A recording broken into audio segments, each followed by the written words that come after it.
Thank you. Well, you're going to hear it from another grandpa, because like Richard, I came from the streets of the 60s. I marched with Dr. Martin Luther King. I was on a picket line with Cesar Chavez. I was a conscientious objector from the same draft board as Muhammad Ali.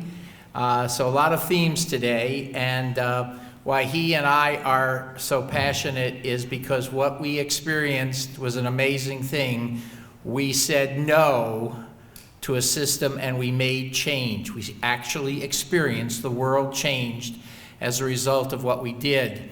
And so that's one of the things I want to challenge you guys today about it, and we'll come back to that. But how many people feel they're in a profession or are studying to being in a profession that's involved in social change?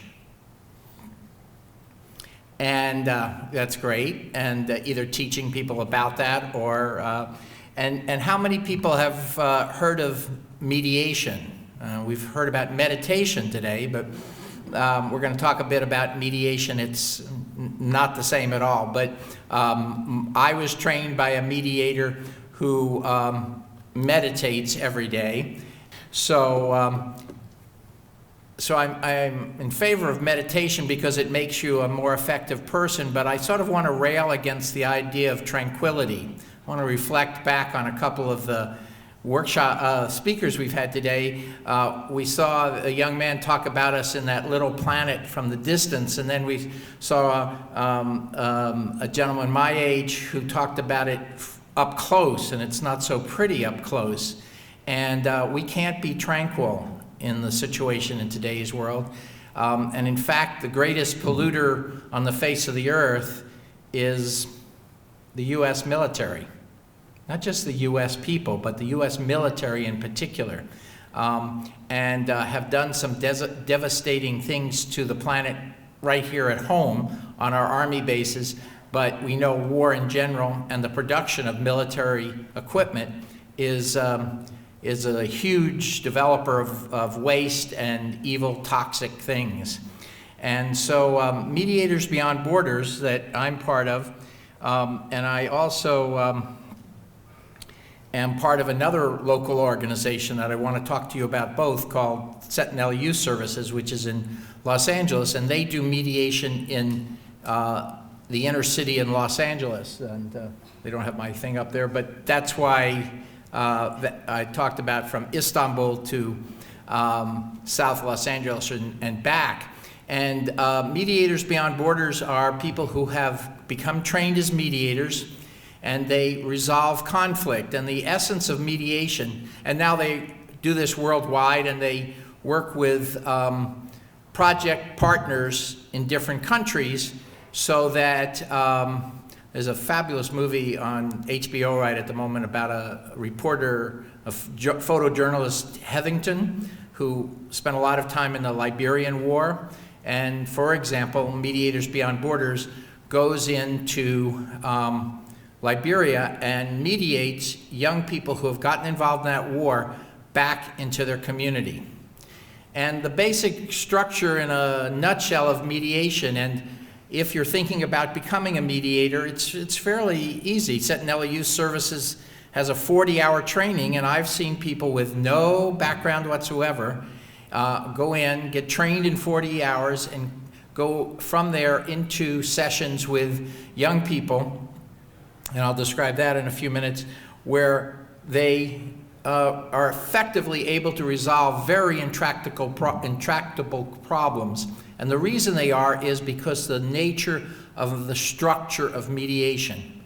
And in essence, what happens in a mediation is you have a person in control, we use, in CYS, we use 2 mediators, and they create a safe environment, ground rules, all the parties agree that they won't interrupt each other.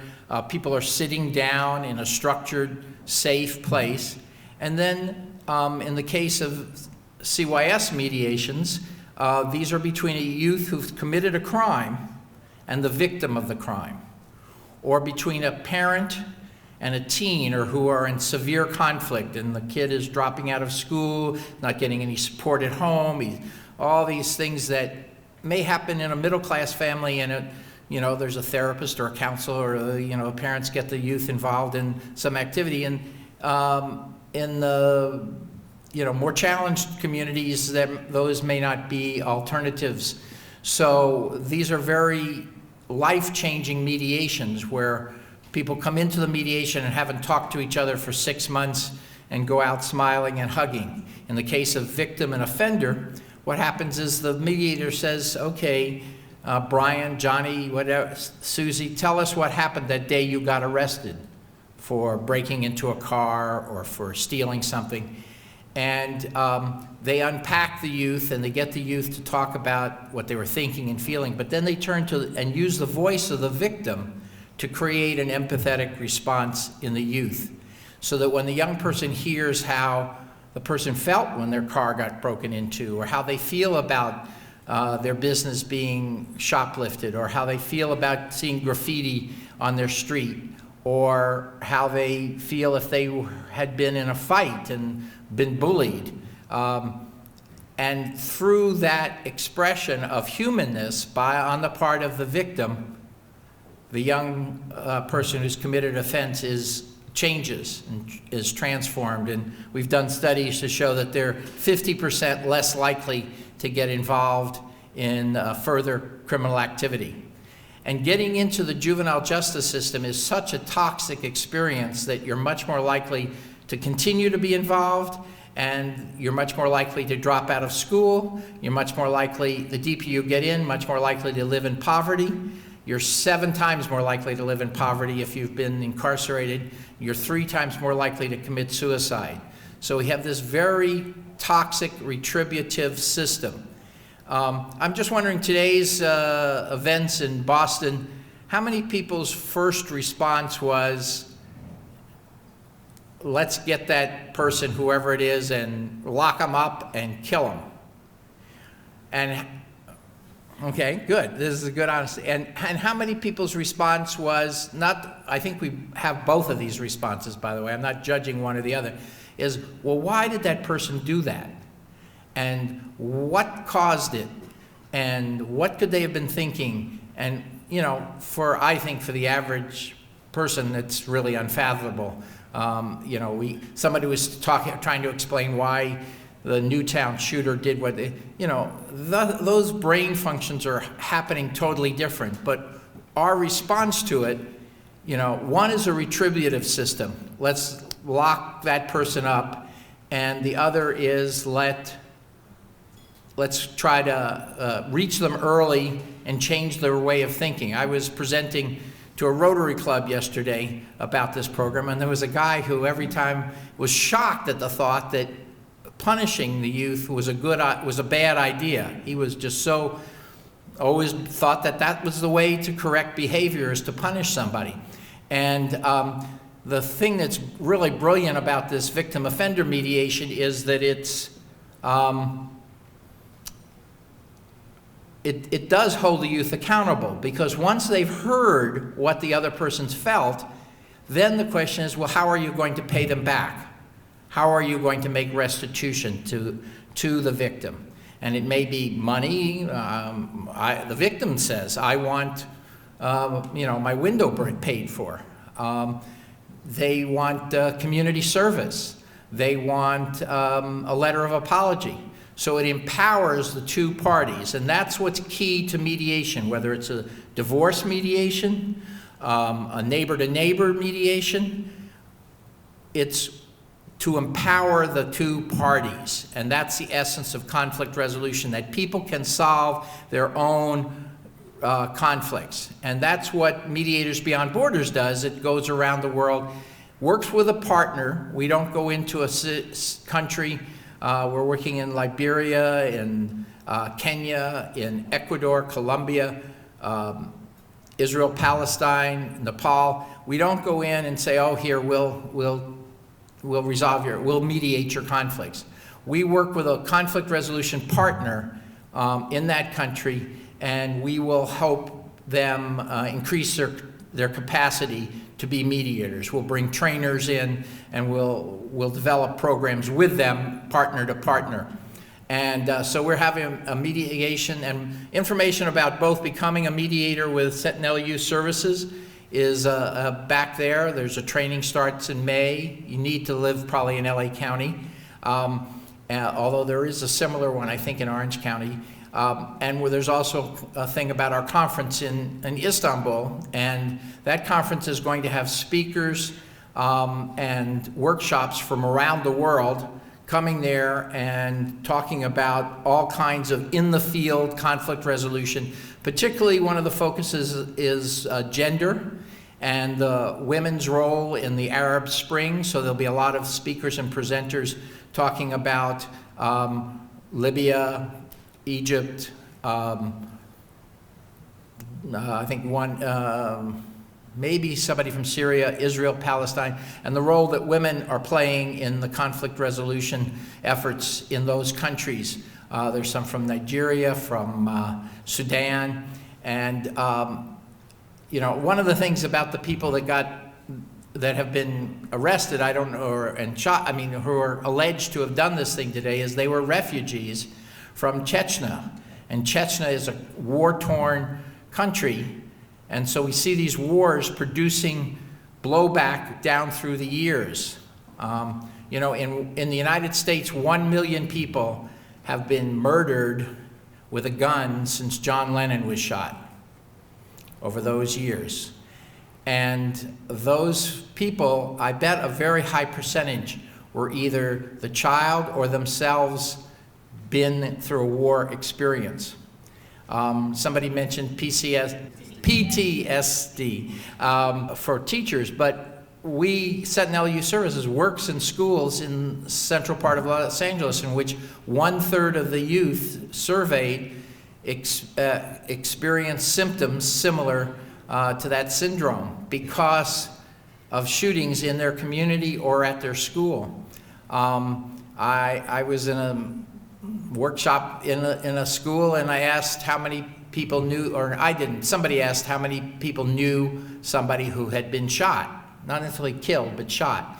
And about 1/3 to a half of the youth raised their hands. The #1 cause of death in Los Angeles County by youth is homicide, and the 3rd largest is suicide.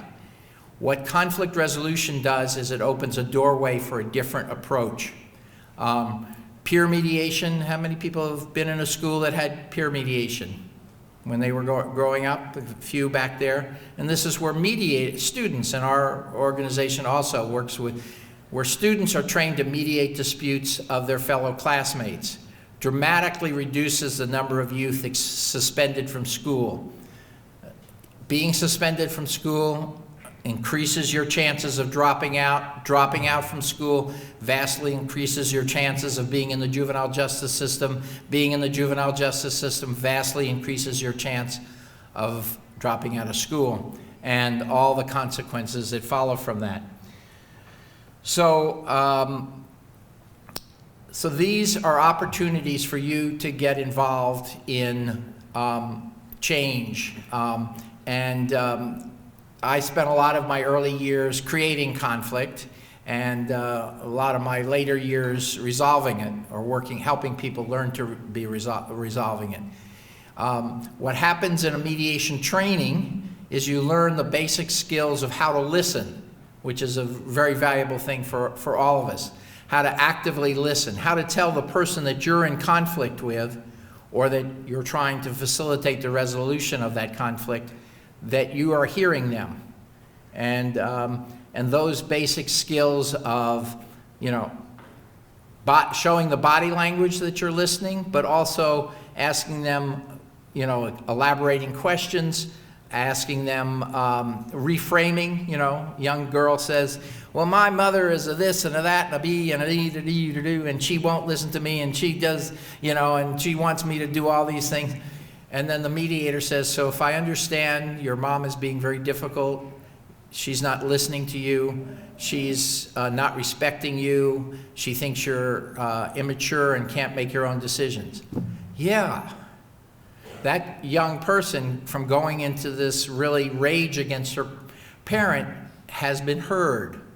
And you've told her as a mediator, you've heard her. So now the next question she's open to is, well, what can be different in your relationship that, how could you guys solve it? So then they reach agreements to, okay, mom won't nag you, and you agree to come home from school and do your homework first before you go out and see your friends.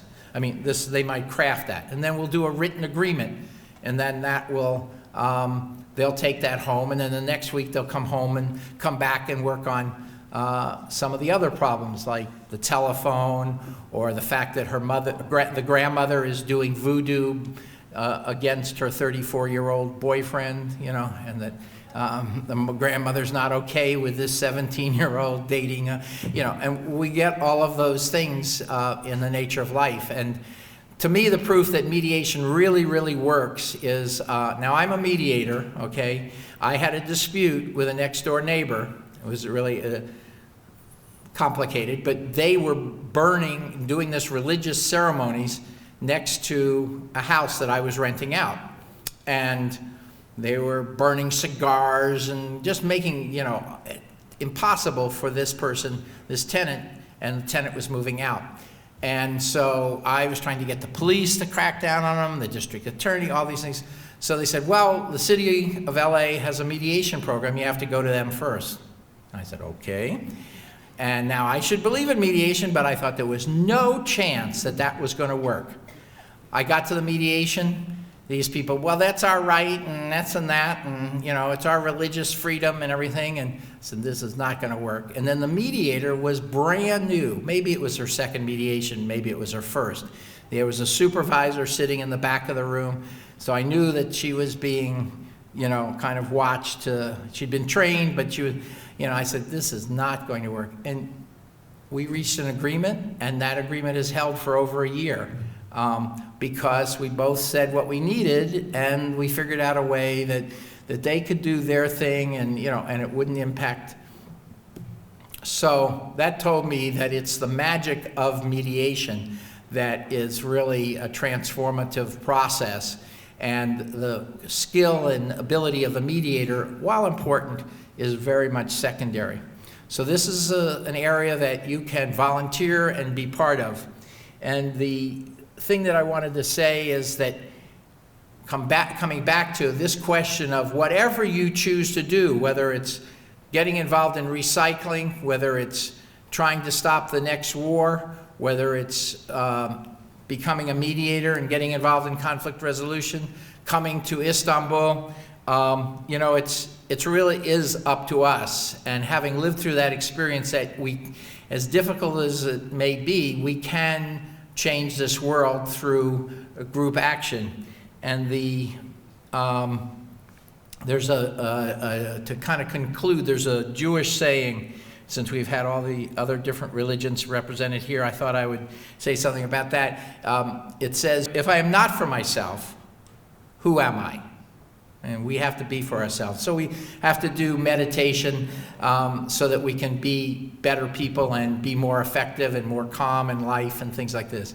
But if I am for myself alone, what am I? And that sort of says to us that if we're not involved in taking care of that blue planet and dealing with that horrible stuff that our friend was showing us in some form or another, what the heck are we? What is the purpose in life, and how can we really be tranquil when the things that are happening in the world are happening? I was a young person and went to a camp, and that they had this song, "Keep us free from sweet contentment," And there's also this saying, have the serenity to accept what you cannot change, but the courage to change what you can, and the wisdom to know the difference. Well, that's kind of applies pretty much everywhere in life. And so the third part of that saying is, if I'm not for myself, who am I? If I'm for myself alone, what am I? And if not now, when? Thank you.